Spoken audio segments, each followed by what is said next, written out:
L'image du jour, on part du côté de l'ARPT où aujourd'hui même, il y avait un sit-in devant l'ARPT pour demander la libération d'Internet, mais surtout aussi pour demander la libération des ondes parce que oui, depuis maintenant 2 mois, Internet est restreint en République de Guinée, à savoir pour les réseaux sociaux, mais aussi les médias sont brouillés, ils n'arrivent pas à émettre comme ils devraient et certains médias même ont été retirés des bouquets Canal+, pour des raisons, dit-on, de sécurité nationale. Des citoyens ont tenu à exprimer leur mécontentement par un sit-in devant l'ARPT, Autorité de régulation des postes et télécommunications. Yacine? Chose normale, je pense que ça a déjà trop duré avant que ça ne se passe, parce que ça fait longtemps qu'on est dans cette situation de restriction Internet et autres. Mais c'est surtout que je me pose une question. Laquelle? Est-ce qu'en Guinée, il y a une association des consommateurs? Oui, il y en a. Non, je veux dire pas de nom, voilà, exactement. Mis à part aller discuter avec les patrons et prendre les perdièmes, qu'est-ce que ces gens-là font? Parce qu'aujourd'hui, c'est notre argent que nous perdons. C'est notre argent. Internet coûte plus cher. Le consommateur dépense plus d'argent. Sa batterie dure moins longtemps, donc elle a une durée de vie. Juste un aperçu d'Internet. Je me rappelle, en une nuit, j'ai consommé 9,5 gigas. Je ne sais pas par quel miracle, juste parce que j'avais un VPN qui consomme 2 fois plus qu'habituellement en une seule nuit. Et ça aussi, parfois, tu n'arrives même pas à faire tout le travail que tu veux. Et à côté de ça, tu es exposé à toutes sortes. Tu es vulnérable, en fait. Oui. Tu es vulnérable. Et je trouve que ce sitting s'inscrit dans ce sens. Et j'espère que l'association des consommateurs va se réveiller de son long sommeil. D'accord, elle va se réveiller de son sommeil. Aïchou, on parle d'un sitting, mais aussi on a une entrave au droit à l'information parce qu'aujourd'hui, peu de citoyens peuvent s'informer. Ils sont dans l'inquiétude. Peu de citoyens peuvent avoir accès à l'information à l'international, communiquer avec leurs parents. Il y a un préjudice aussi économique pour les entreprises du secteur digital. Ces entreprises qui fonctionnent grâce au commerce en ligne, grâce à Internet. Aujourd'hui, voir que ce ne sont même pas des journalistes, mais des citoyens qui se sont levés. On a même reconnu Fonike Mengue pour aller faire un sit-in. Qu'est-ce que ça ressort chez toi comme sentiment?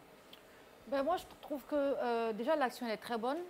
Peut-être qu'elle vient tardivement, mais comme on le dit, il n'est jamais trop tard pour bien faire.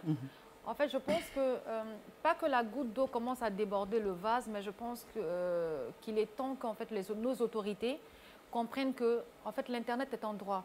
Un pays se dit démocratique lorsqu'en fait, on ne foule pas les droits des citoyens. D'avoir accès à Internet, aux services sociaux de base, à la liberté d'expression. Mais aujourd'hui, tout est résumé en une seule chose. C'est-à-dire, si tu regardes, par exemple, hier, regardez ce qui s'est passé. Tout le monde était focalisé sur la RTG. C'est-à-dire, il n'y a plus... En fait, on est emmené aujourd'hui à fonctionner à sens unique. À fonctionner à sens unique sans pour autant donner notre avis par rapport à une situation donnée. Et c'est ce que je trouve dommage. Mais quand une première autorité de ce pays se lève pour dire non, se lève pour dire que l'Internet n'est pas un droit, nous, qu'est-ce qu'on va dire? Va savoir. Mais c'est quand même dommage et j'espère qu'en fait ce sitting devant l'ARPT va porter et va tomber vraiment dans les oreilles du général Mamadi Doumbouya. J'espère aussi qu'ils ne vont pas s'arrêter là. Oui, il y a une autre mobilisation d'ailleurs qui est prévue. Je veux dire, il va y avoir d'autres actions différentes, notamment ST en justice, pour tout le préjudice que les gens sont en train de subir aujourd'hui. Oui, il faut rappeler aussi que des témoignages révèlent que sur les lieux, même les agents qui étaient présents n'ont pas réprimé la manifestation. Ils ne devraient pas. Nous-mêmes, oui, mais très souvent on le voit, et eux-mêmes ils ont dit nous-mêmes on est fatigués de la situation. Il faudrait qu'on libère les choses et je pense qu'aujourd'hui c'est un ras-le-bol populaire, un ras-le-bol général.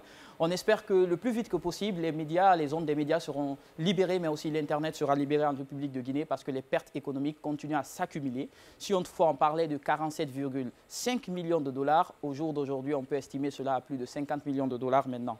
Et oui. Qui ferment les entreprises. C'est vraiment dommage. C'est vraiment dommage. Même pas ceux qui sont au chômage. Il y en a combien qui travaillent, qui ne sont pas payés dans différentes entreprises? Non, mais en fait, pour te parler, parce que je connais les préjudices sont énormes. Mais quand tu prends, il y a des gens, en fait, aujourd'hui, à cause de l'Internet, ils ne peuvent plus travailler parce que c'était leur seul moyen de je te rejoins. C'est juste ce que je suis en train de dire. C'est encore plus grave.